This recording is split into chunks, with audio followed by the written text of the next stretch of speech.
Hola a todos, ¿qué tal? Buenas tardes, bienvenidos a esta charla que hemos organizado desde Desarrollo y Bienestar Estudiantil sobre trastornos alimenticios y adicciones, ¿no? Es un tema que nos ha parecido importante e interesante, especialmente porque hemos visto que en estos 2 últimos años de cuarentenas, de pandemias, de ansiedades, depresiones posiblemente, justamente los hábitos de los adolescentes y de las personas en general han ido cambiando y han podido algunos de ellos incurrir en ciertas conductas que podrían ser de riesgo, ¿no? Tal vez estamos más pegados a la tecnología, al celular, a la laptop, a la tablet, por un lado. Por otro lado, también los horarios han ido cambiando y en ciertos sentidos se pueden haber ido desordenando nuestros hábitos alimenticios. Y todo esto puede haber generado, si bien no un cuadro, un trastorno de por sí, tanto alimenticio como de la conducta adictiva, sí podría haber pues ciertas conductas que tal vez nos están preocupando o que estamos observando en nuestros seres queridos y nos pueden preocupar, ¿no? Entonces, en ese sentido, hemos considerado importante esta charla para poder detectar algunas señales, algunos indicios de riesgo de estas conductas y también conocer algunos factores que nos pueden ayudar a prevenirlas de manera adecuada, ¿no? En ese sentido, y para esto, nos acompañan hoy día Soledad Misa. Ella es licenciada de la carrera de Psicología, psicoterapeuta en terapia familiar, magíster en trastornos de la conducta alimentaria y obesidad, y especialista en mindfulness eating y mindfulness y compasión.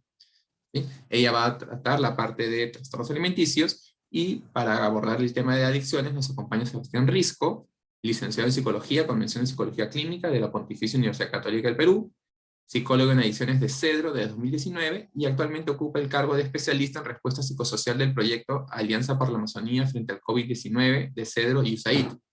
Adicionalmente, Sebastián es investigador y cuenta con publicaciones en revistas internacionales de adicciones. Entonces, sin más, no sé si prefiere empezar Sol o Sebastián. Como prefieran, si quieren puedo comenzar sin ningún problema, Sebastián. Sí, ok, Sol. Como prefieras, como prefieras. Okay. Ok, entonces voy a poner la presentación para poder proyectar. Como dijo Jorge, mi nombre es Soledad Misa, me gusta que me digan Sol. Yo soy psicoterapeuta, actualmente trabajo dictando clases de maestría y también tenemos un centro en Miraflores de trastornos de conducta alimentaria, obesidad, para todo tipo de edades. De hecho, lidero un equipo de actualmente de 26 personas. Y creo que vale mencionar que en esta pandemia ha sido súper importante en realidad ver cómo han ido creciendo, ¿no? Los trastornos de conducta alimentaria. En nuestro caso, estamos todos trabajando más de lo que podríamos trabajar como antes, ¿no? O sea, y eso no sé si es una buena o mala noticia, pero la cuestión es que es preocupante también como para nosotros, ¿no? Ahora, me gustaría comenzar también con una pregunta y ver qué es lo que saben de conducta alimentaria, si es que digamos que si es que saben también algún tema relacionado con esto, ¿no? Que me cuenten un poquito, no sé si es que alguien quiere participar.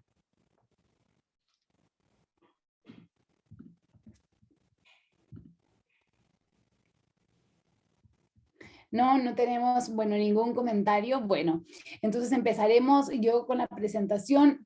No tengo la posibilidad de compartir, Jorge, me sale que solo puede compartir el anfitrión.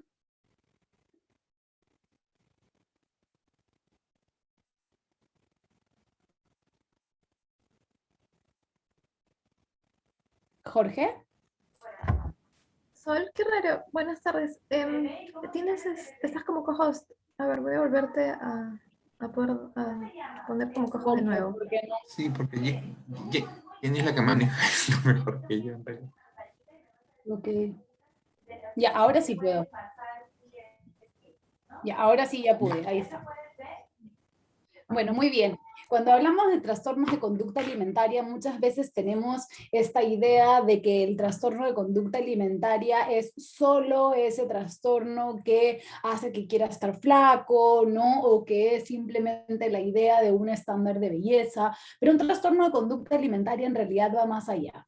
Va cuando en realidad tenemos ideas constantes sobre el cuerpo, ideas constantes sobre perfección, sobre delgadez, cuando vemos la delgadez como éxito, ¿no? Como aceptación social, como bienestar emocional, y tenemos todo el tiempo esta idea fijada de ser flaco o flaca, ¿no? Como para poder tener determinado éxito.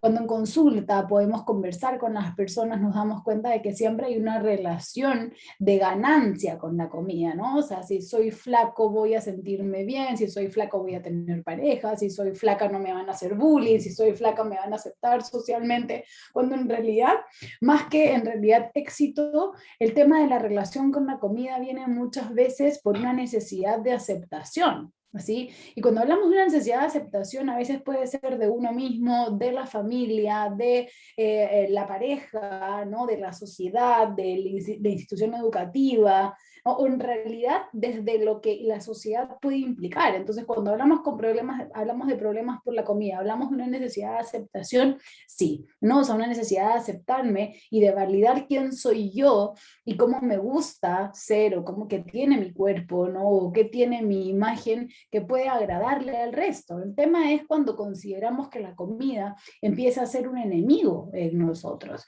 y cuando la comida empieza a generarnos en realidad más problemáticas emocionales que satisfacción. Y la comida se torna en realidad un problema o una angustia constante. Cuando hablamos de trastornos de conducta alimentaria, tenemos que saber que en realidad no tener una mala relación con la comida no siempre significa tener un trastorno de conducta alimentaria. El trastorno es la patología mental, ¿no? Donde hay muchas consecuencias a nivel psiquiátrico, social, educativo, familiar, ¿no? Y tienen todo el tiempo una incapacidad de poder aceptarse a sí mismo y gran insatisfacción corporal.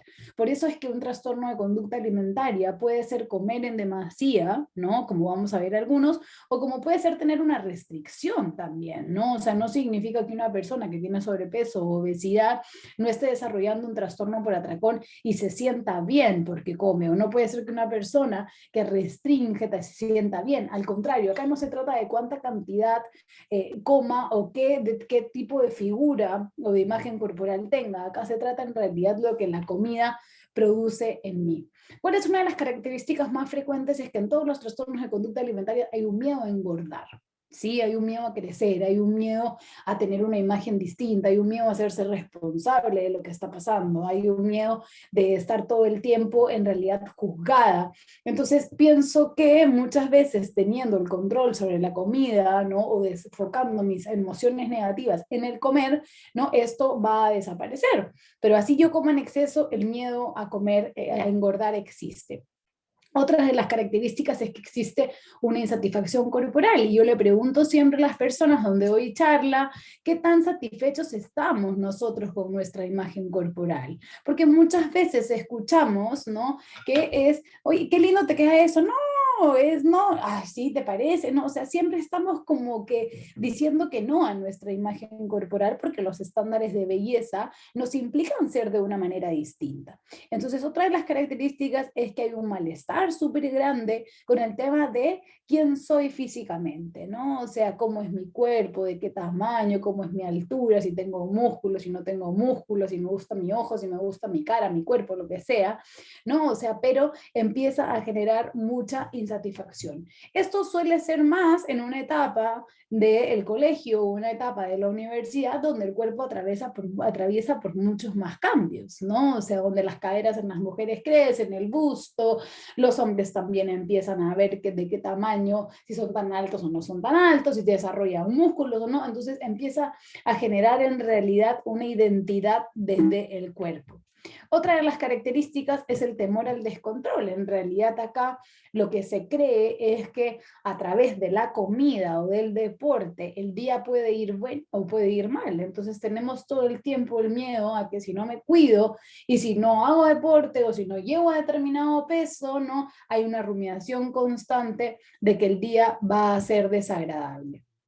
Otra de las características es que la idea es siempre ser flaco. Entonces, siempre queremos o pensamos que esta ideación de tener, ¿no?, menos peso, de ser más flaco, de poder bajar y todo, es algo que va a estar como en un pendiente. Entonces, necesitamos todo el tiempo tener una idea de adelgazar, de métodos compensatorios, de dietas nuevas, pesarme constantemente como para poder estar acorde a lo que pueda hacer en ese momento el cuerpo deseado. Otra de las características es la negación, ¿no? O sea, por lo general las personas que están sufriendo un trastorno de conducta alimentaria no suelen darse cuenta porque lo normalizan mucho.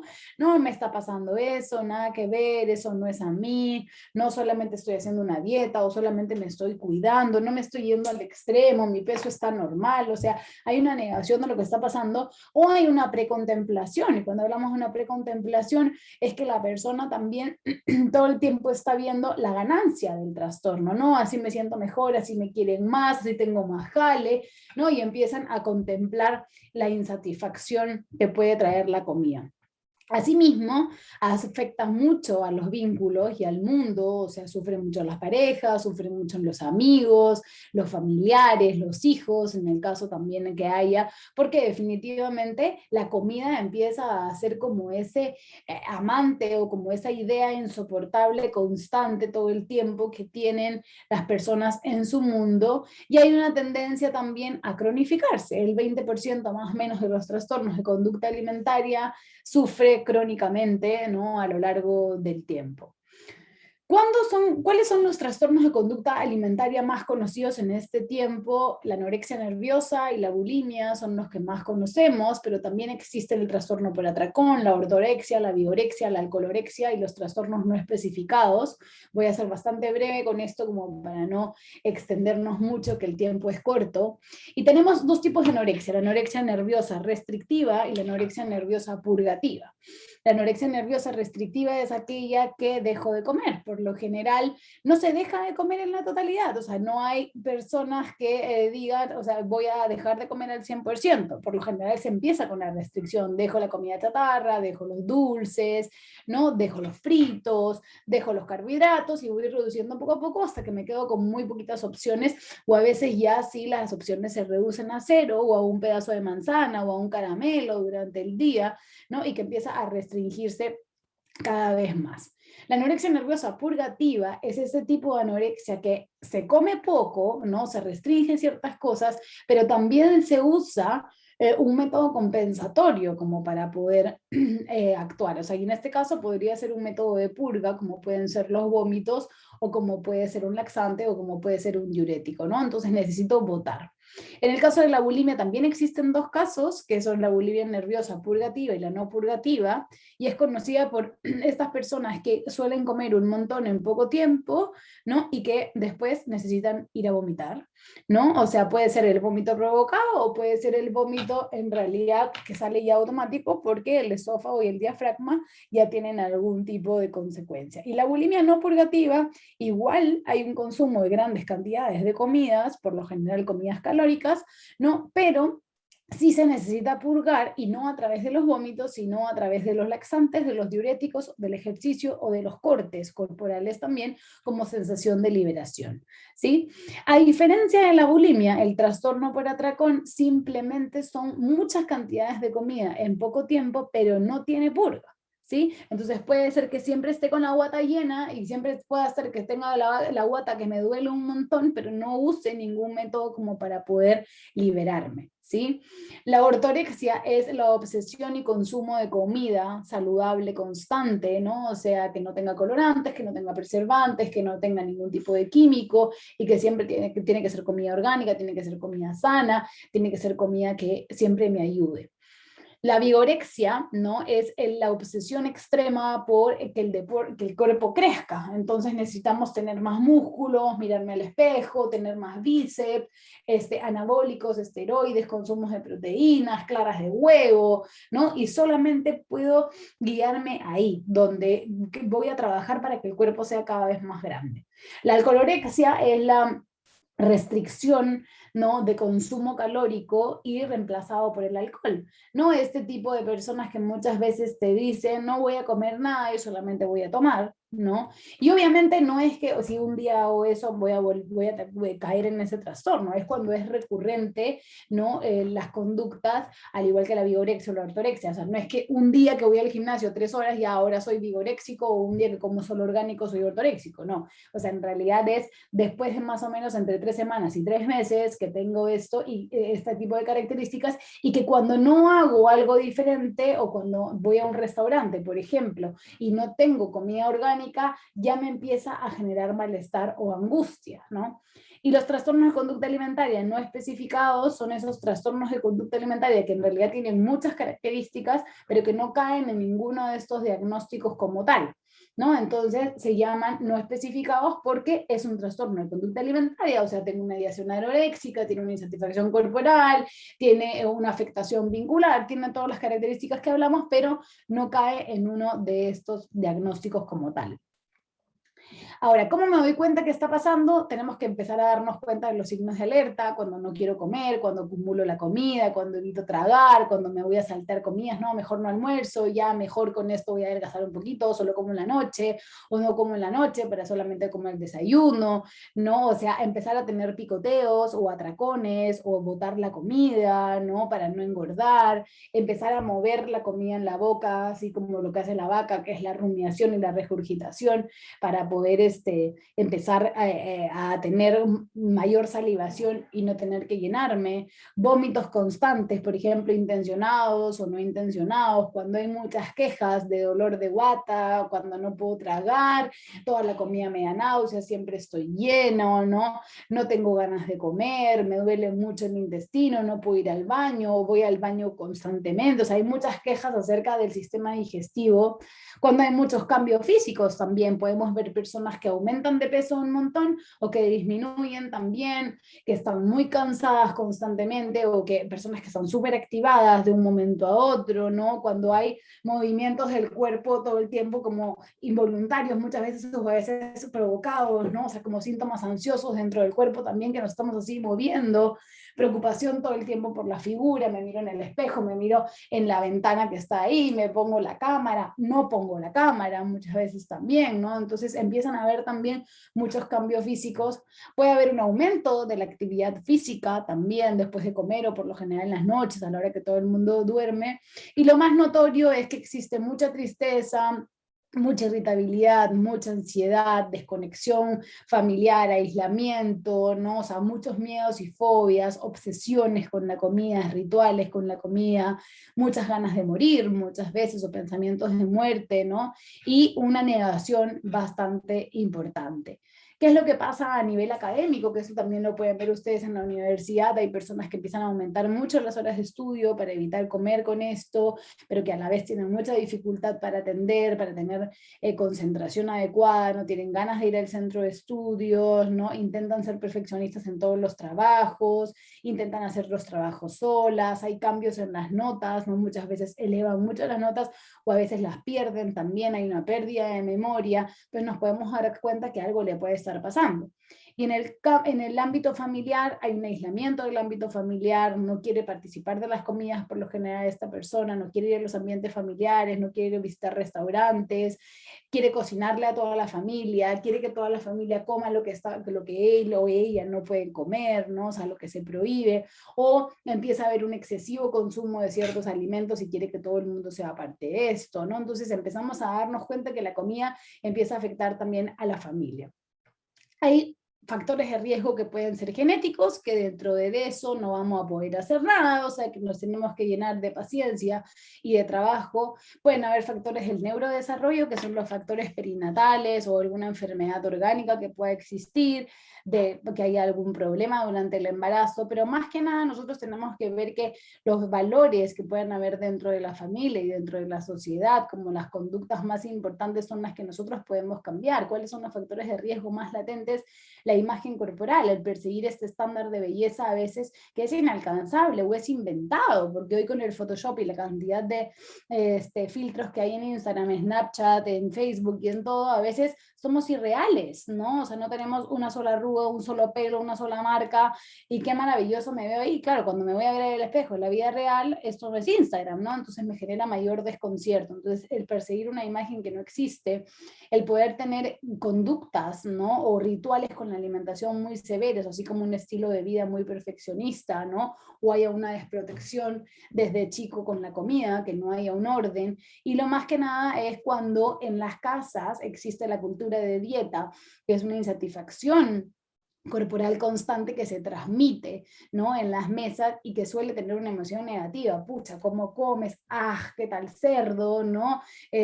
O mira cómo te vas a quedar, y eso termina generando en realidad muchas creencias negativas acerca del cuerpo y de la comida en la persona. O muchas veces también esta cultura de dieta están en las mesas conflictivas, ¿no? Cuando nos sentamos a comer y en vez de que la comida sea algo placentero, los papás se pelean, te preguntan por las notas, te empiezan a gritar. ¿Qué hacen los niños o qué hacemos los adolescentes? ¿No? ¿Qué hacen los adolescentes? Ya no quiero bajar a comer, ¿sí? Porque es un momento incómodo. Entonces la mesa tiene que ser para comer y no para debatir, ¿sí? Entonces también una de las conductas de riesgo más importantes es cuando las emociones negativas están puestas en la mesa a la hora de la comida, y esto hace que no querramos ser parte de comer.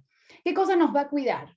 Nos van a cuidar los hábitos en la salud, ¿no? O sea, poder ser parte de cuáles son mis hábitos de autocuidado, que hay una alimentación sana dentro de la familia, buscar comidas regulares con la familia, una convivencia que sean de risas, transmitir valores de lo que es importante a nivel cultural, explicarle a los niños y a los adolescentes.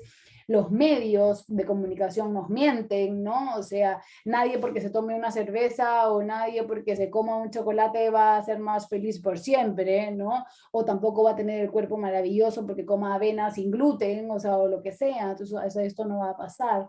Poner límites y generar seguridad también en lo que puede hacer el autocuidado. Buscar que los familiares puedan implicarse con la persona y que puedan ser parte de esto, y generar el deporte como hábito de liberación y de estrés y no como de exigencia o de estándar de belleza. Y sin mucho más, yo he tratado de hacer un resumen, me he pasado unos minutos, lo más breve posible, como para que puedan tener una idea, lo que quieran preguntar, o creo que primero no sé cómo va a ser la dinámica, me quedo acá conectada para lo que necesiten. Muchas gracias por la atención. Gracias, Sol. La verdad, bastante interesante, sobre todo esta idea de que nos puede preocupar, ¿no? De que porque tenemos un síntoma o una relación complicada con la comida ya pensamos que tenemos un trastorno, y no necesariamente es así, ¿no? Tiene que haber una serie, un cúmulo de factores. ¿Sí? Gracias. Vamos a darle paso a Sebastián para que hable del tema de las adicciones, y ya luego de la participación de Sebastián vamos a tener unos minutos para las preguntas, comentarios, inquietudes de los asistentes. Adelante, Sebastián, gracias. Ya, gracias. ¿Me confirman si es que pueden ver la presentación? Sí, sí se ve. Sí. Ya, perfecto. Bueno, buenas tardes a todos. Mi nombre es Sebastián Risco. Yo soy psicólogo del Centro de Educación e Información para la Prevención del Abuso de Drogas. Bueno, como el nombre tiene la palabra drogas, muchas personas creen que solo nos limitamos a eso, pero no. En Cedro también vemos otras conductas adictivas, como los videojuegos, las apuestas, etc. Y hoy les voy a hablar de algunas conductas adictivas y también algunas drogas cuyo consumo ha aumentado considerablemente debido a la pandemia generada por el COVID-19. Para empezar está la primera droga legal y también la droga legal más consumida, que es el alcohol, que se refiere a cualquier bebida que tiene etanol, alcohol etílico. Es importante recalcar de que en el caso del alcohol, la edad promedio del inicio de consumo tiende a ser a los 11 años, y en muchos casos son los padres mismos los que tienden a ser la primera invitada. Para los otros casos, usualmente tiende a ser los amigos, los compañeros de colegio, etc. Algo característico del alcohol es que también, debido a que es altamente consumido, las personas se han vuelto creativas respecto a cómo se puede tomar alcohol. Existe el eyeballing, donde se bajan el párpado y se echan un shot de alcohol; el inhalado, donde usan dispositivos, evaporan el alcohol y lo inhalan; el alcohol en polvo, que lo aspiran como si fuera cocaína, etc. Por supuesto, como el alcohol no está diseñado para ser consumido de esta manera, este puede generar serios problemas de salud. Por el lado de los efectos del alcohol, los cuales aparecen en este orden, primero está la desinhibición. Deben haber escuchado ese mito de que el alcohol te da coraje o te quita el miedo. Ya, esto es en realidad porque esa vocecita que tú tienes que te dice que no lo hagas desaparece. Luego viene la alteración de los sentidos, donde ya la persona todo le da vuelta, alteración de las funciones cognitivas, las funciones motoras, y por último, ya cuando llegamos al límite de lo que el cuerpo humano puede aguantar, llegamos a las náuseas, a los vómitos y al inconsciente, que la pérdida del conocimiento. Por el lado de las enfermedades están las enfermedades hepáticas, el cirrosis, el cáncer, el daño al sistema nervioso central, y recalco porque voy a mencionar bastante el sistema nervioso central. Para referencia, o puesto de manera simple, este sistema involucra las emociones, el pensamiento, la conducta y la salud física. Y también el alcohol puede fomentar el desarrollo de trastornos mentales si es que es completamente abusado. Respecto a algunos signos de alerta de que algún joven o adolescente está empezando a consumir alcohol, puede ser la negación. Uno es la negación del consumo pese a las evidencias. Llega oliendo alcohol, llega claramente ebrio, pero lo niega. También de la mano a esto están los que presenten síntomas de la resaca la siguiente noche. En caso también está conductas evitativas o que no respetan los horarios que los padres imponen. Y en casos cuando ya el abuso está empezando a ser muy frecuente, puede presentarse la irritabilidad o también el bajo rendimiento en casa, el escolar, el laboral, etc. Y respecto a los signos de alerta para cuando ya la persona es adulta, y esto en realidad se aplica para todas las conductas adictivas, pero lo menciono, digamos, de esta manera temprana, son dos. La primera, si ya esta conducta adictiva está empezando a generar problemas de salud o problemas cognitivos en mi persona. Y segundo, si es que esta conducta ya está empezando a interferir con mis otras actividades. Por ejemplo, antes de ir al trabajo, tomo alcohol y me meto en problemas en el trabajo. O tengo que hacer un trabajo importante, pero la noche anterior me embriagué. Si se presentan alguno de esos dos síntomas, recuerden, interferencia con la vida cotidiana o problemas de salud, ya estamos llegando al abuso y ahí tenemos que tomar consideración. Respecto a factores protectores que pueden prevenir este abuso, y estos en realidad se aplican para todas las drogas, está la resistencia y presión de los padres. Muchas veces el consumo de cualquier droga se inicia porque los amigos o los compañeros o invitan o presionan a que la persona pruebe. También es importante evitar la exposición a personas que consumen alcohol, y también eso se aplica a otras drogas. Si el hijo o hija empieza a ver de que los adultos toman alcohol, pese a que supuestamente el alcohol es malo, no van a sentir, digamos, ese miedo o esa duda a probar el alcohol, y ahí se inicia el inicio temprano. Y por último, y esto lo recalco porque estos son los factores protectores más importantes para todas las conductas adictivas, y esto lo voy a repetir varias veces, son dos.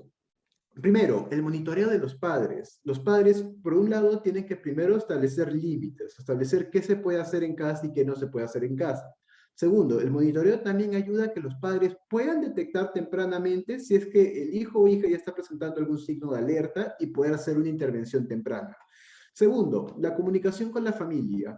Para todas las conductas adictivas, digamos, no suceden porque sí. Siempre hay algo detrás. Usualmente la persona llega a esas conductas adictivas para poder sentirse mejor, quitarse el malestar que tienen o simplemente escapar de sus problemas. Una buena comunicación con la familia puede hacer de que si en algún momento esta persona presenta alguno de estas características, estos síntomas, en vez de recurrir a estas conductas adictivas, puede conversarlo con alguien y poder solucionar sus problemas de una manera saludable. Recalco esto en el nombre de los padres porque usualmente en el caso de los menores de edad, los padres tienden a ser vistos como estas figuras de protección y soporte. Y bueno, si ya son adultos, el principal factor protector es tener una buena autoevaluación. Pensar, esta conducta adictiva ya está interfiriendo con mi vida. Si la respuesta es sí, tomar acción. Si la respuesta es no, igual tratar de prevenir y reducir tal vez un poco el consumo. Ahora llegamos a la segunda droga legal del mundo y también la segunda droga legal más consumida, que es el tabaco, que se refiere a las plantas que tienen nicotina. El promedio de edad de inicio es similar al alcohol, empieza a los 13 años y de nuevo, tiende a ocurrir por los padres, no tanto por los padres en este caso, y tiene diferentes modalidades, cigarrillos, pipas, chicles, parches, y el vapeador que lo vamos a ver inmediatamente después de esto. Para referencia, la nicotina es tan adictiva que se considera 6 a 8 veces más adictiva que el alcohol. Solamente 3 de cada 10 personas logran dejar la nicotina cuando lo intentan, y se produce una dependencia más fuerte que la heroína, y muchos profesionales consideran la heroína la droga más peligrosa del mundo. Respecto a los efectos del tabaco, se genera una sensación de alerta, una sensación de estimulación y una falsa sensación de relajación y de concentración. Es importante recalcar de que tú sientas que estás más alerta, no necesariamente significa que vas a procesar la información de manera correcta. Y esto justamente lleva a que muchos adolescentes, hasta muchos adultos, fumen para poder, digamos, desestresarse y poder concentrarse más, pero en realidad eso no ayuda. Respecto a los problemas que puede generar el tabaco, bueno, están problemas respiratorios, aumentos de catarro, problemas pulmonares, cáncer, etc. Respecto a los signos de alerta, son más o menos, digamos, similares al alcohol, pero en el contexto del tabaco. Ojos enrojecidos, olor a tabaco, tos, problemas de garganta, náuseas, etc. Es importante recalcar de que la nicotina también altera el apetito y también puede generar irritabilidad. Por último, si una persona ya está empezando a guardar cigarros y ese cuento de que lo está guardando por un amigo, siempre es falso. Ahí la persona ya está empezando a consumir cigarros y se tiene que hacer una intervención temprana. Respecto a los factores protectores, como mencioné, son los mismos que el alcohol, solo que agregamos uno más, que es manejo del estrés. Siempre es mejor encontrar maneras más saludables de manejar el estrés. Puede ser el ejercicio, puede ser el yoga, etc. Ahora llegamos a posiblemente la droga, o mejor dicho, el acceso a la droga más popular en los jóvenes hoy en día. Para los que no conocen qué es un vapeador, un vapor, un cigarrillo electrónico, pueden ver la imagen que está a la izquierda, y este es un dispositivo que evaporiza un líquido que contiene saborizantes y otras sustancias químicas. Es importante recalcar de que este sale porque ya el cigarro empieza a perder su popularidad y cada vez el cigarro es considerado más y más peligroso, por lo cual las compañías sacan este dispositivo y lo marketean como una forma más saludable de poder fumar, pero no, en los pocos estudios que tenemos, y digo es poco de manera relativa, lo que sucede es que el tabaco ha existido por ya más de 50 años con facilidad y permite tener varios estudios. Si somos buenos, el vapeador tiene 20, así que no hay mucho para poder estudiar. Pero los pocos estudios que sí tenemos, sí se puede notar de que el vapeador es casi igual que peligroso que el tabaco o inclusive más peligroso que el cigarro regular. Es tan peligroso que la Organización Mundial de Salud no recomienda su uso. Es importante recalcar de que los líquidos saborizantes pueden variar mucho entre líquido y líquido. Pueden contener sustancias como la nicotina, que haría que sea el equivalente a fumarse un cigarro, puede tener metales pesados, puede tener compuestos orgánicos volátiles, agentes que causan cáncer, inclusive pueden tener THC, que es el componente psicoactivo de la marihuana. Es importante recalcar de que algo positivo, entre comillas, de la pandemia es de que el número de adolescentes o jóvenes que están iniciando consumo con la marihuana se ha disminuido, porque debido a la pandemia se ha vuelto más difícil poder conseguirla. Así que, ¿qué hacen? Van a una tienda de vapeo y se consiguen el saborizante de marihuana. Y ahí básicamente están consumiendo un cigarro de marihuana. Ahora, los efectos, como mencioné, pueden variar dependiendo del líquido. Tomando el tabaco y la marihuana como ejemplos, el tabaco es una droga estimulante, y al igual que todas las drogas estimulantes, se activa el sistema nervioso central de la persona, generando esta sensación de atención, de concentración, de energía, etc. En el caso de la marihuana, digamos, es una droga depresora del sistema nervioso central, al igual que el alcohol, y estas tienden a enlentecer el cuerpo, hacer que el pensamiento se vuelva más lento, que te dé flojera, etc. Respecto a las consecuencias, estas tienden a variar mucho en base a los saborizantes, pero las consecuencias comunes son cáncer, alteración de funciones cognitivas, entre otras. Respecto a los signos de alertas, estos son los mismos que el cigarro y también vamos a poner lo mismo para el tema de la marihuana. Solo que para el vapeador consideramos que si encuentran en algún momento un dispositivo desconocido, porque los cigarrillos electrónicos, los vapeadores tienden a tener baterías, esos digamos modelos raros, ya es un indicador de que el adolescente o el joven está empezando a consumir vapeador. Y en el caso de la marihuana, lo mismo. Si encuentran un cigarrillo de marihuana o marihuana oculta, sucede lo mismo. No es que la están guardando por un amigo, sino que es para ellos. Respecto a los factores protectores, de nuevo se repiten exactamente los mismos. Tener buena resistencia a la presión grupal, evitar la exposición a personas que consumen, tener un buen manejo del estrés y tener un buen monitoreo de los padres y comunicación con la familia.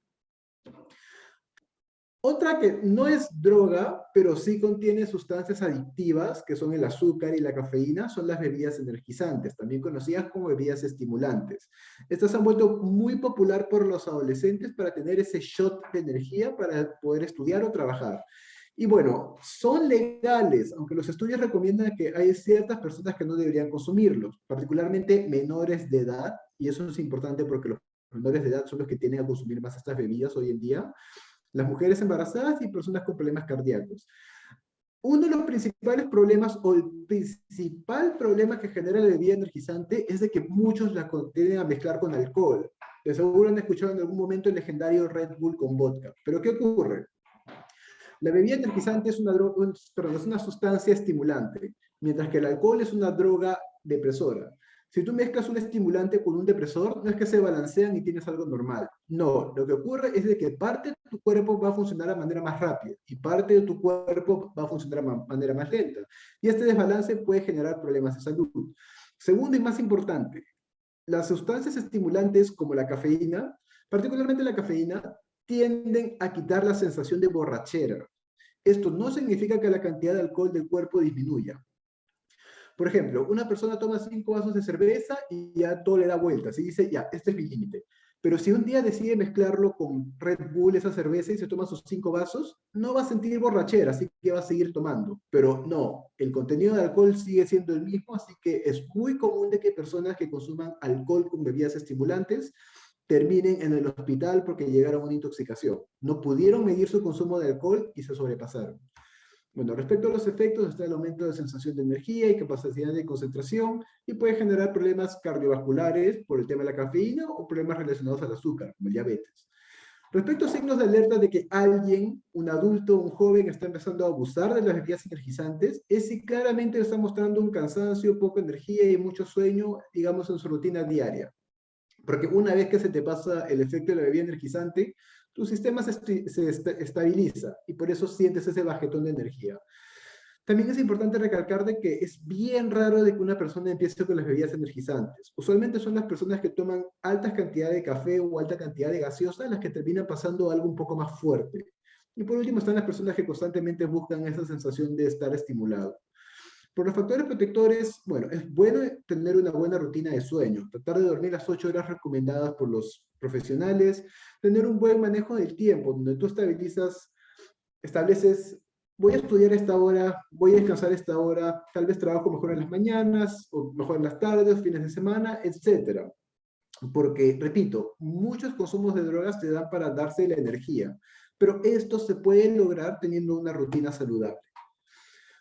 Otra droga que es bastante popular en los jóvenes son las pastillas o medicamentos, que mayoritariamente se refieren a los ansiolíticos, que son calmantes del sistema nervioso central, como el alprazolam, el clonazepam, etc., los cuales requieren recetas, pero de una u otra forma los adolescentes o jóvenes logran conseguirlos sin dicha receta. Estos tienden a ser usados por los jóvenes como una manera sencilla y una manera rápida de poder quitarse el malestar que pueden estar sintiendo por algún motivo, porque justamente los efectos de estas pastillas es poder relajar todo el sistema. Como son medicamentos, acá hay una dependencia que es bastante peligrosa, porque si se desarrolla la tolerancia, y para los que no saben, la tolerancia se refiere a la capacidad del ser humano a poder adaptarse. Es decir, de que si una sustancia ingresa con alta frecuencia al cuerpo, el cuerpo se adapta y genera una resistencia, por lo cual va a requerir ingresar más sustancia para tener efecto. Si una persona desarrolla una tolerancia, una resistencia a los medicamentos, ahí puede tener serios problemas en el futuro. Y también esto puede llevar a la ansiedad, irritabilidad, trastornos mentales y alteración de las funciones cognitivas. Respecto a algunos signos de alerta, como mencioné, tener poca comunicación con otras personas influye mucho. ¿Por qué? Porque, y saltando de frente de nuevo a los factores protectores, muchas personas sienten este malestar, tal vez por problemas familiares o por ambientes estresantes, y en vez de acudir a otra persona para poder recibir ayuda, prefieren acudir a las drogas para poder calmarse, pero esto es escapar del problema. Si tú buscas ayuda, vas a recibirle cualquier problema que tengas, te van a ayudar a resolverlo. Así que esa es la mejor forma de poder evitar el desarrollo de estas conductas adictivas. Ahora llegamos a la conducta adictiva que se ha disparado por los aires durante esta pandemia, los videojuegos. Esto se ha vuelto el pasatiempo favorito de los jóvenes, e inclusive ya hasta los adultos jóvenes. Y el consumo, los estudios han mostrado que se ha incrementado considerablemente durante la pandemia del COVID-19. El hecho de que para muchos jóvenes, o también adultos jóvenes, los videojuegos también presentan la oportunidad de una carrera atractiva como streamer o jugador profesional, fomenta a que muchos de ellos tiendan a consumir excesivamente los videojuegos. Para referencia, la Organización Mundial de Salud nos recomienda no más de 11 horas a la semana, considerando o incluyendo máximo 2 horas al día con 15 minutos de descanso entre cada hora. Como los videojuegos ya dejan de ser una sustancia, hay varias formas de poder detectar si es que hay una persona que ya está empezando a tener problemas relacionados a los videojuegos, tales como la constante preocupación o pensamiento por el juego, una alta cantidad y frecuencia del juego, irritabilidad o inestabilidad emocional cuando sucede algo relacionado a los videojuegos, tales como que golpea la computadora o tira el control cuando pierde, o cuando una persona, particularmente los padres, tratan de poner límites y el hijo o hija reacciona de manera violenta. También está el hecho de que la persona empieza a socializar menos con sus amigos y empieza a realizar conductas, perdón, deja de realizar conductas que antes hacía, como tal vez salir a jugar al fútbol con otras personas, o tal vez dibujar, etc. Y por último está el alto gasto del dinero. Es importante recalcar de que hoy en día los videojuegos tienen estas microtransacciones que son el equivalente a apostar. Así que muchas personas tienden a invertir mucho dinero en esto. Y eso justamente les lleva al factor protector. Hemos escuchado, creo todos, que en algún momento un hijo o hija de una familia se cogió todo el dinero de los padres y se fue a una cabina de internet, o los padres habían puesto la tarjeta de crédito en el celular y el hijo se la vació. Esa es la razón por la cual es importante que, y eso es particularmente a los menores de edad, evitar darles dispositivos electrónicos que tengan acceso al dinero de la familia. Algunos factores protectores que pueden ayudar bastante. Primero, como mencioné, el tema del monitoreo. Es importante establecer horarios de uso de los videojuegos. En el caso de los padres, para los hijos. Si ustedes ya son adultos, intenten ponerse límites y vean si los pueden cumplir. Si no los pueden cumplir, ahí ya sería bueno tratar de hacer una autoevaluación para ver qué está sucediendo. Es importante también realizar otras actividades alternas al juego, porque entre más actividades o más cosas tengamos en el mundo real, menos tentados nos vamos a sentir de escapar al mundo virtual. Y por último está la comunicación con la familia, y lo vuelvo a repetir. Todas estas conductas adictivas tienen un factor de escapismo, de poder aliviar el malestar, y muchos acuden a esto justamente para poder quitarse eso. Pero si en vez de hacer eso, tal vez acudimos a algún amigo o a los padres para poder recibir apoyo y recibir algún tipo de soporte, no hay necesidad de cometer estas conductas adictivas, que lo único que van a hacer es empeorar el problema. Por último están las redes sociales, y acá se tiene que comentar el fenómeno de hiperconectividad. Hoy en día los adolescentes y también los adultos, no necesariamente por la pandemia, porque esto ya estaba ocurriendo antes de la pandemia, es que siempre estamos conectados al Internet, siempre tenemos el correo abierto, el WhatsApp abierto, las redes sociales abiertas por motivos de trabajo, motivos de sociabilidad. Así que siempre estamos conectados y siempre estamos al tanto de la comunicación que podemos tener por el Internet. Es más, muchas personas ya ni siquiera hablan por teléfono, es todo estrictamente por WhatsApp, incluyendo las amistades. Y una de las razones por la cual esto se ha vuelto bastante, digamos, popular y también problemático en los adolescentes es de que los adolescentes tienden a poner mucha importancia en sus identidades virtuales, cómo se presentan en las redes virtuales y cómo es su personalidad en este mundo digital. Creo que todos tal vez por ahí conocemos a una persona que su personalidad es completamente diferente a la forma en la cual como postea en Facebook o Twitter. Y esto también se fomenta porque las redes sociales son un instrumento de reafirmación social. Si un adolescente, una persona tiene baja autoestima, puede aumentar su autoestima si es que postea algo y le meten todos sus likes, o si pone una foto y recibe sus likes, o si pone algo en Twitter y se vuelve viral, etc. Es como una forma de poder decir, las personas me aman, yo soy alguien que las personas adulan, pero lo que, digamos, que estos likes y estos retweets en realidad no tienen valor, así que hay que tener mucho cuidado con eso. También, como las redes sociales una persona puede pretender ser cualquier persona, esto lleva a numerosos peligros, como el ciberacoso, el grooming, la invasión de la privacidad, el robo de identidad, etc. Respecto a algunos signos de alerta que se pueden notar en personas y también en adultos, es que la persona ingresa constantemente en las redes sociales y postea mucha información personal y también postea muchas fotos. Hay que tener cuidado con eso. Cualquier información que se sube a la red social ya no les pertenece. Cualquier persona puede tomar particularmente esas fotos, adulterarlas y compartirlas. Y eso puede generar serios, digamos, consecuencias. También otro signo de alerta es entrar en contacto con gente desconocida y tener poca interacción con otras personas en el mundo real. ¿Por qué? Porque para esta persona el contacto en el mundo digital es más importante. Y por último, los factores protectores, que son, de nuevo, y lo repito y cierro la presentación repitiendo estos factores protectores que se aplican para las conductas adictivas y son importantes. Uno, que los padres y que la persona misma se establezca límites de uso. Dos, contar con buenas habilidades sociales, particularmente en el caso de los menores con la familia. ¿Por qué? Porque si hay un problema que la persona tiene, para evitar de que ésta acuda a alguna conducta adictiva para quitarse ese malestar, en cambio de hacer eso, busca ayuda a sus familiares, recibe ayuda y este problema se soluciona. Y bueno, eso sería todo respecto a la presentación. No sé si es que hay alguna pregunta, hay alguna duda. Gracias, Sebastián. También bastante interesante, creo que muy puntual. Y justamente aquellas cosas que los chicos pues, pueden estar incurriendo últimamente, creo que a diferencia de los trastornos alimenticios, donde más bien tienden a preocuparse en exceso, ¿no? Por un pequeño síntoma, en el caso de las conductas adictivas a veces ocurre lo contrario, ¿no? Creen que lo están manejando más de lo que realmente podría estar sucediendo. Entonces, Sí. uno por defecto y el otro por exceso, tal vez. Pero bueno, chicos, quedan abiertos. Tenemos unos minutos para sus preguntas, comentarios. Les hemos puesto en el chat también un enlace a la encuesta de evaluación. Por favor, tómense un minuto para responderla. Es corta, es breve. Y ahora sí, si alguien tiene alguna pregunta, alguna duda, alguna preocupación, tal vez, tanto para Sebastián como para Sol, pueden usar el micro, pueden escribir en el chat.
Ya, acá hay una pregunta que dice, ¿se podría considerar igual el daño ocasionado por el vapor y el cigarro?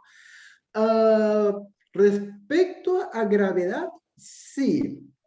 Primero destaco que el vapor y el cigarro generan problemas pulmonares. Sin embargo, digamos que la mayoría de sus consecuencias son similares, pero pueden tener tal vez algunas diferentes. Involucra mucho si es que el vapor no necesariamente incluye nicotina, sino incluye otras sustancias, como el THC, colorizantes, etcétera, o alucinógenos, pero en general ambos tienden a ocasionar problemas pulmonares y también problemas relacionados al cáncer. Tal vez en el caso del pulmonar el tabaco un poco, pero más que todo respecto a la gravedad, lamentablemente en el vapeador aún no existen estudios longitudinales. Es decir que para el tabaco hay varios estudios que cogen una persona, la estudian por 50 años, cómo sus pulmones se desarrollan mientras fuma por estos 50 años. En el caso del vapeador no existen esos estudios, lamentablemente aún, pero en los que sí tenemos a corto plazo, sí ya estamos pudiendo confirmar de que ambos son igual de dañinos. Inclusive hay algunos estudios que dicen que el vapeador, porque tiene más sustancias artificiales, puede ser tal vez un poco más peligroso que el cigarro regular, digamos, a largo plazo.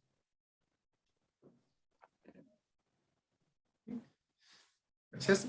¿Alguna pregunta adicional?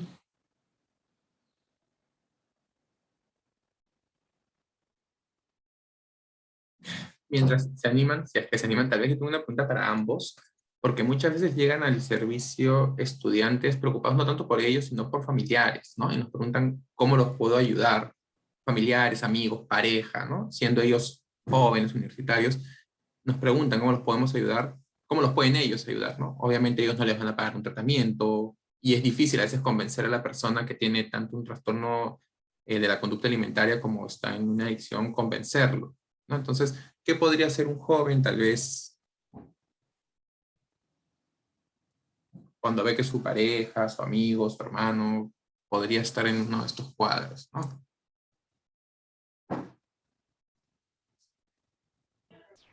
Yo creo que yo siempre le sugiero a los adolescentes, ¿no? Que no hablen tanto de lo que debería hacer la otra persona, ¿no? O sea, debes buscar ayuda o debes, no sé, hacer esto, sino es que también contar un poquito cómo está afectando a él como persona o a ella esto que están viviendo, ¿no? O sea, la persona que está dentro de una situación, tanto, bueno, no sé, Sebastián dirá lo del consumo, pero en el caso del tema de la alimentación, por lo general no lo ve al principio, ¿no? O sea, porque hay mucho miedo a hacerse cargo de esto que está pasando. Entonces, cuando yo le hablo a la expareja, o le digo también a las demás personas, es como hablemos de lo que nos pasa a nosotros con esa conducta de la persona, ¿no? O sea, me lastima mucho verte que estás, no sé, tan irritable, me duele mucho tener una relación contigo así, o sea, hablar más de qué me pasa a mí respecto a lo que al otro, ¿no? Lo que el otro está haciendo. Cuando nos ponemos en plan de dictadores, ¿no? O sea, en el que tú deberías, tú tienes, porque tú te pasa, porque tú no te das cuenta, la otra persona rechaza. Y eso nos pasa a todos en general, ¿no? O sea, entonces, imaginémonos cuando hay una enfermedad y, a ver, o sea, asumir una enfermedad creo que es durísimo, ¿no? Entonces, ponernos en el plan de lo que debería hacer el otro podría ser más de rechazo. Yo siempre sugiero hablar en primera persona. Okay, gracias.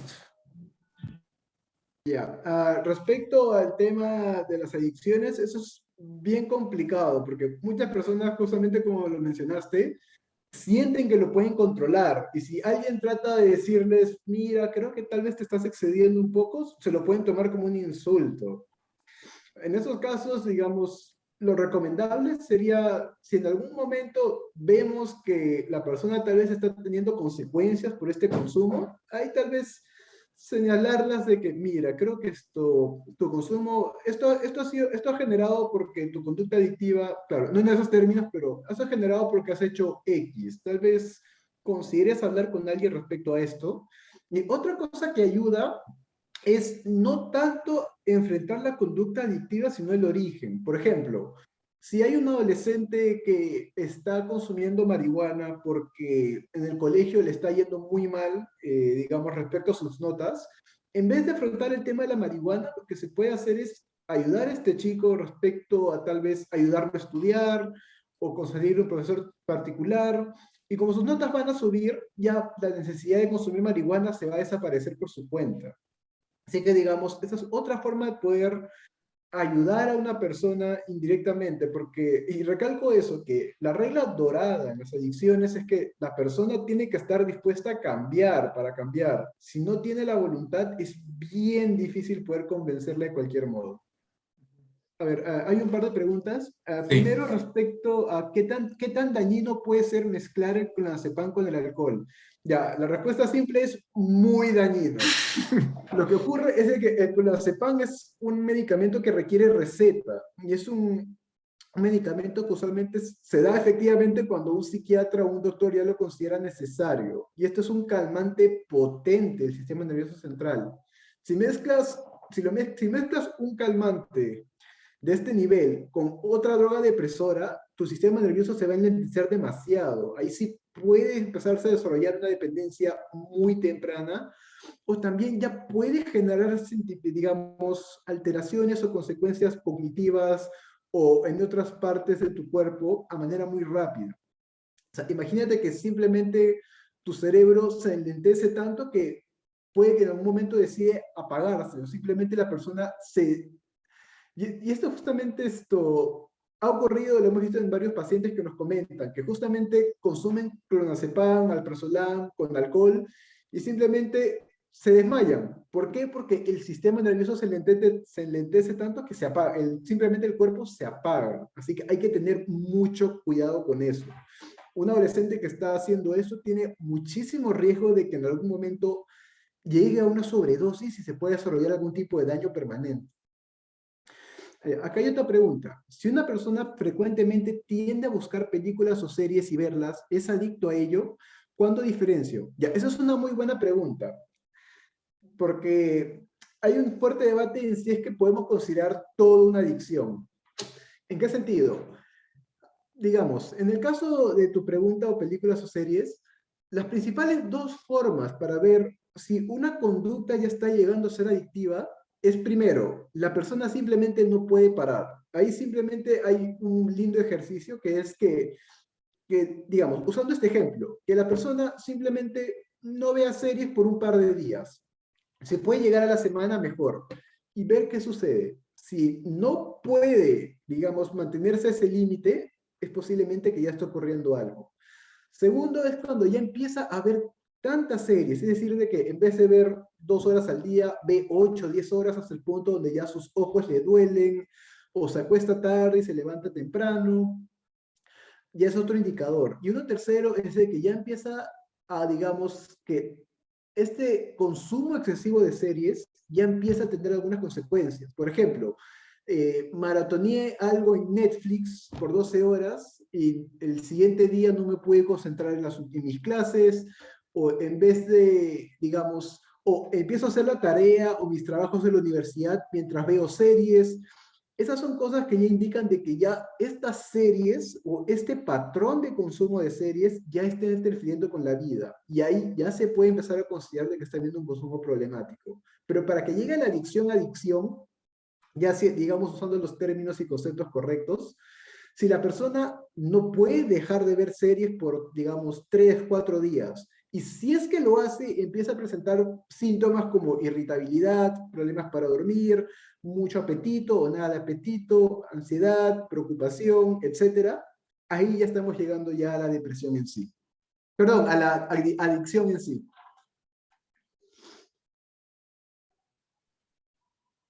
Gracias, Sam, porque justo ahí me tengo ahí este concepto de binge watching, creo, ¿no? De que te dice tantas horas o tantos episodios, lo miden algo así, creo, ¿no?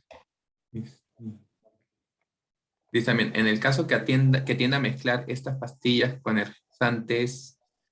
Ya, en el caso que se tiende a mezclar pastillas con energizantes, si se acuerdan, como mencioné en el ejemplo del alcohol y la bebida energética, ya, esto es muchísimo más peligroso porque una pastilla como clonazepam o alprazolam es mucho más potente que el alcohol. Y mezclarlo con una bebida energizante simplemente va a generar un mayor desbalance en tu cuerpo, donde parte de tu cuerpo va a funcionar de manera más rápida y parte de tu cuerpo va a funcionar de manera más lenta. Por ejemplo, no sé si alguna vez les ha pasado que ustedes están sumamente cansados, tal vez no han dormido en toda la noche porque tienen que hacer un trabajo y toman café o toman alguna bebida energética y simplemente como que sienten que sus párpados al mismo tiempo se quieren cerrar y al mismo tiempo no lo pueden hacer.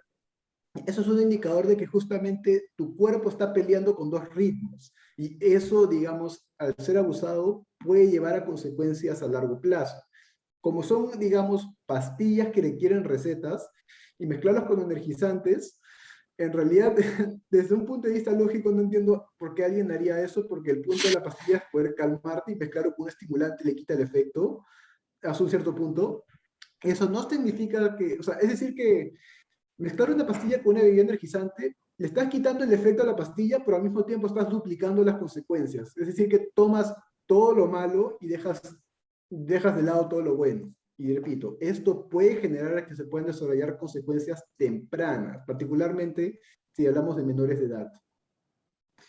Aquí hay otra pregunta. Si alguien intenta parar una adicción y lo logra, pero se siente distraído o no plenamente concentrado, ¿no ha resuelto el problema plenamente o es por otras causas? A ver, no entiendo mucho la pregunta. A ver.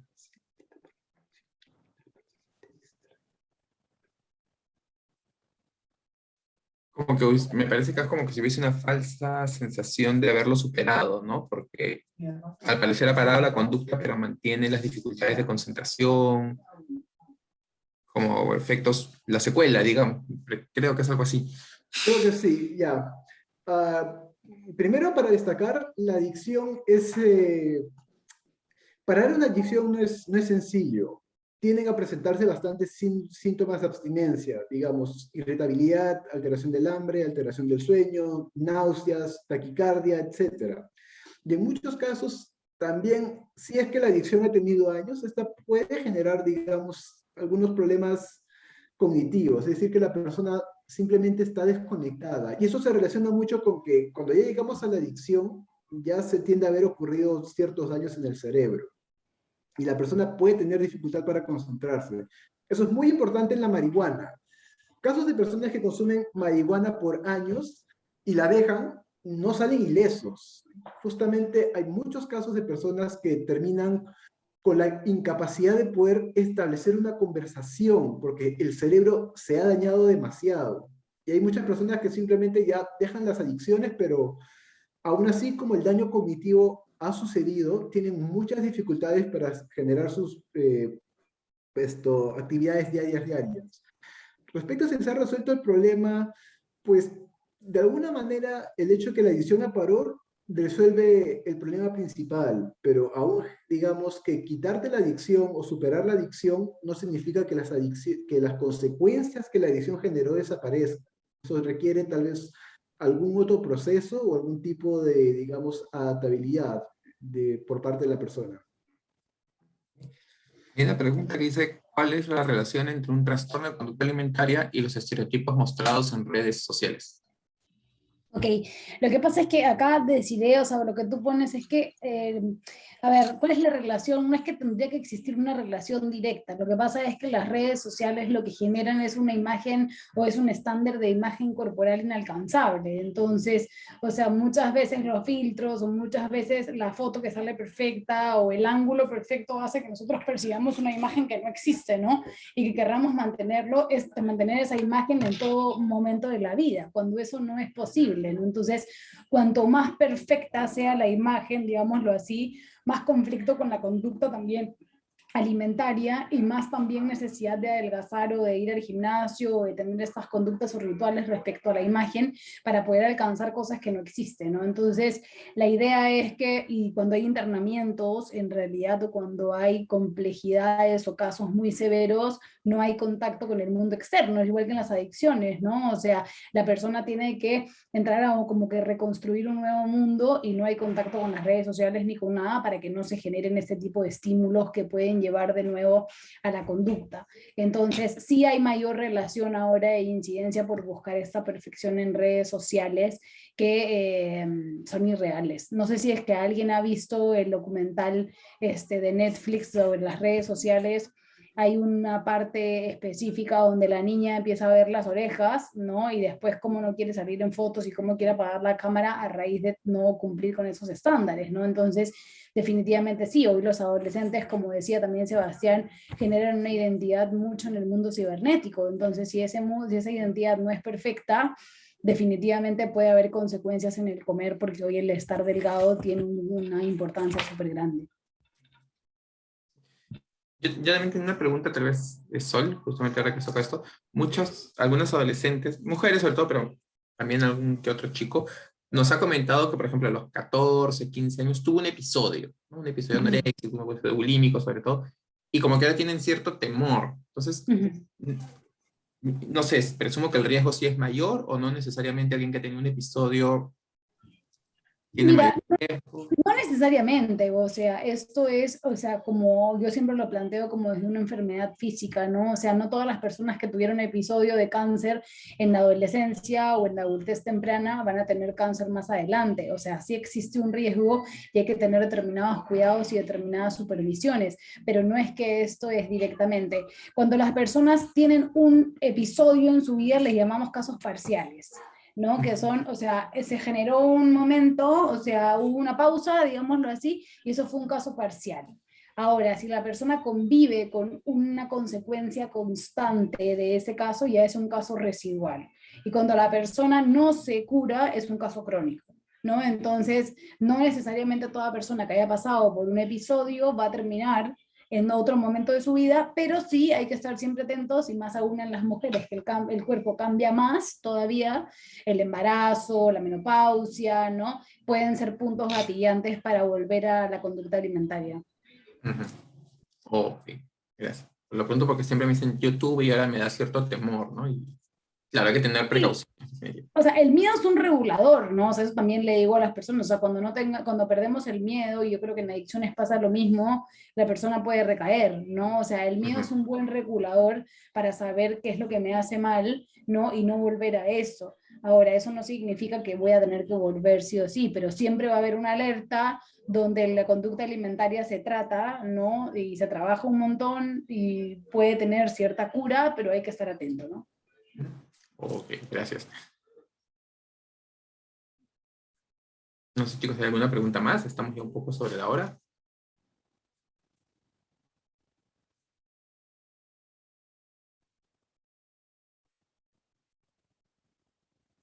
Bueno, entonces, agradecerle a Sol, a Sebastián nuevamente por su tiempo, por sus intervenciones. Creo que han sido bastante esclarecedoras, bastante también importantes. Y no solo, como les decía, para ustedes, sino para alguien que puedan conocer, para poder identificar, para poder prevenir, sobre todo, que eso siempre es la primera medida, ¿no? En general.